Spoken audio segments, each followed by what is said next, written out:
merci beaucoup. On nous informe que le sommet de l'Union africaine aura lieu le 5 et 6 février 2022 à Addis Abeba en présentiel.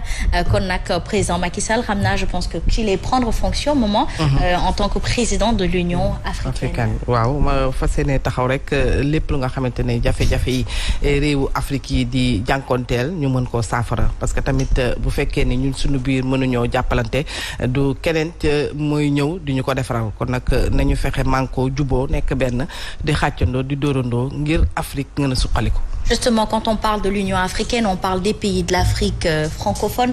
Maman, encore une fois, ñu fàttali ni diggante Guinée ak Mali am na nu leen nasaraan si di nattee ci jamono ji ndax dañoo bëgg rek moom seen bopp. Est-ce qu'aujourd'hui ne serait pas temps justement de junj au président Macky Sall avant les 5 et 6 février 2022 que même bu leen war a coiffer demain, il va falloir que moom mu faire preuve de la représentation africaine et du panafricanisme vis-à-vis de l'Occident parce que l'Union africaine liñ ciy gën a dégg rek mooy que dafa elle est coiffée par l'Union européenne et ça reste une forme de colonisation. Tout à fait, la colonisation est toujours là mais tamit lu ci mënti am rek man defe naa ne lii xew CEDEAO def Mali war na ci def jàngat bu mag donc ñu bàyyi xel bu baax xam ne que Afrique ñun ñoo mën a dooleel suñu bopp li ñu am ci ressource nasaraan bi fii lay ñëw di ko jël see di ko defar di ko indiwaat di ñu ko jaayaat kon nañu fexe ba ñun li ñu moom ñu góorgóorlu ci parce que tamit booloo mooy doole te bu fekkee ni ñun Afrique dañoo tasaaru rek dañuy neex a taqale dañuy neex a jaxase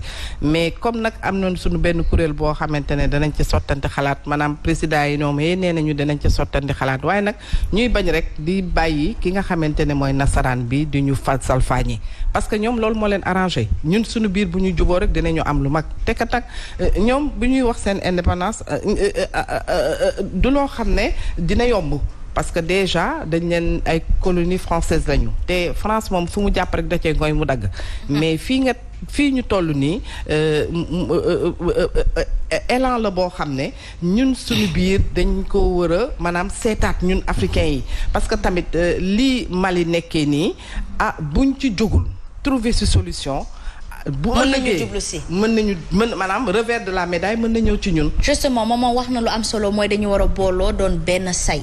jàkkaarloog tubaab bi bañ a jàmmaarloog ñoom mu nekk lu am solo waaye nag bu fekkee ni tey dañuy dégg ni bi Union européenne wax ne na pays africain de la francophonie ñoom ñëpp ni ñu tëj seen ay frontières ñoom ñëpp ñu exécuter loolu tëj seen ay frontières te amuñu benn problème ak pays boobu naan sanctionné ou sanction alors aujourd'hui derrière on remarque que la Air France la compagnie aérienne française madame Cissé daal di moom ñëw di négocier ci ginnaaw ay volam pour di wàcc Mauritanie di jógee Mauritanie ay avion Mauritanie di dem léegi Mali nga xam ne ni tubaab bi yàgg naa bëri pexe waaye ci pexem yépp dafay garder le monopole justement de son indépendance économique est-ce que aujourd'hui à un moment donné madame Cissé ñun ñëpp waruñoo yeew rek naan léegi tubaab bi ñun nañ ko nax te ñuy bañ di nangu mu ñuy nax xam nga ñun dañoo mujjee sonn sax asmaan ci wax même chose bu yàggee bisa buñ la yàggee di la nax tamit te yeewu woo dafa mel ne loolu nga bëgg mais tamit à chaque fois ñu wax ko dépendance bi dafa metti pour ñun lu ñuy def te dugal waa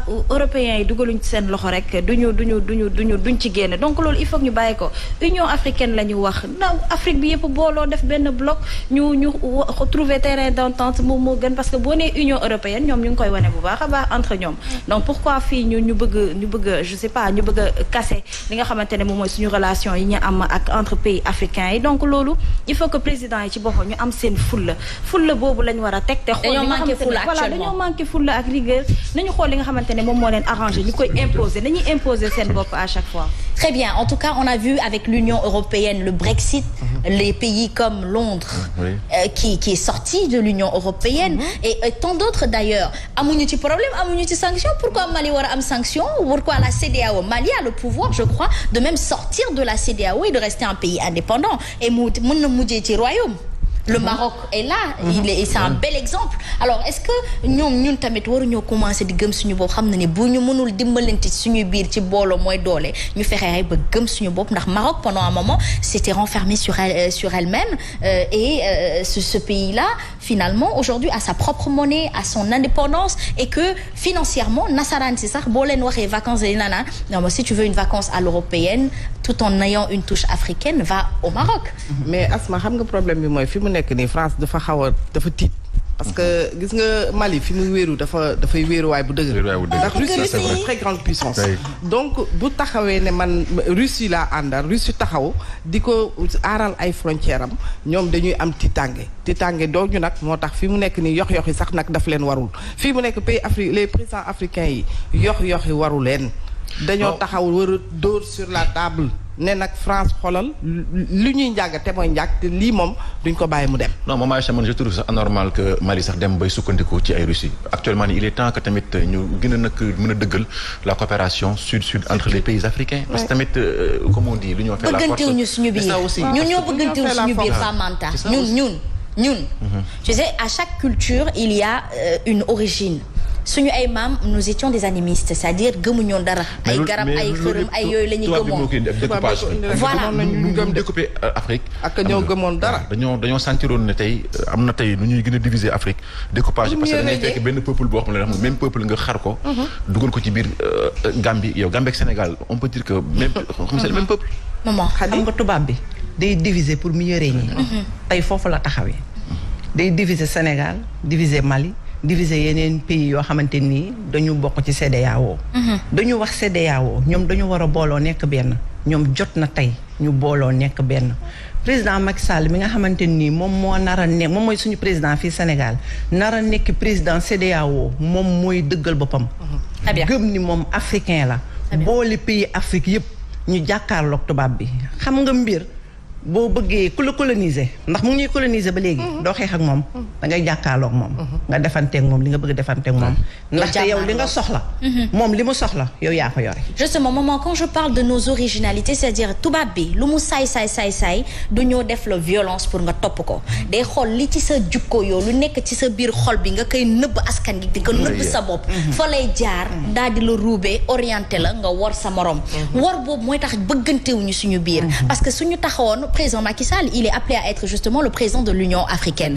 tey jii bi l'Union européenne taxaw naan prix sanction il a été le premier à fermer ses frontières sachant que le Mali dépend du port autonome de Dakar.